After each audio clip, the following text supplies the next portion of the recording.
Here to help make sense of this all is cryptocurrency expert and author of Undressing Bitcoin, LAYAH HEILPERN. LAYAH, thanks so much for your time. We always appreciate it. So my first question here is, one of the benefits of crypto, as you know better than anyone, is that it's hard to track. It's none of the government's business where you spend your money as long as you're not breaking the law.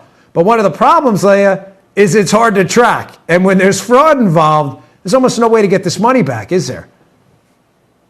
That's correct. Usually, it should be actually easy to track because you do have a transparent blockchain. Unfortunately, in this situation, and according to the bankruptcy filings, all customer funds actually just went into one pot, one simple pot, which is absolutely absurd. And that money then just went to wherever they felt, whether it's buying their parents' houses down in the Bahamas, whether it's being, as you mentioned, the second largest donor to Biden's presidential campaign, whether it's putting on fun parties down in the Bahamas for the likes of Tony Blair and Bill Clinton. It's truly going to be impossible to find out where this money went, and unfortunately I don't think people are going to get their money back. But my biggest concern here is regulation. I think regulators are going to use this as an excuse to usher in more regulation. We've already seen Senator Warren introduce her Bitcoin KYC self-custody bill, which is illogical and impractical.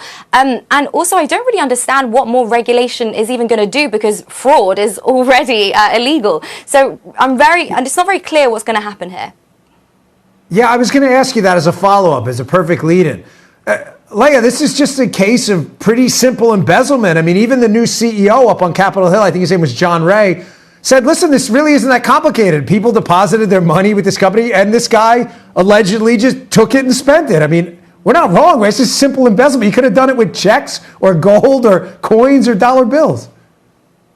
Exactly, and that's actually the really important point here, because I don't want people to think this has anything to do with crypto, because really it doesn't. It's just a classic case of human corruption, human greed and fraud. And so it's no surprise to me that he's looking at 2 life sentences, because the most notorious fraudster, Bernie Madoff, he got 2 life sentences plus 40 years.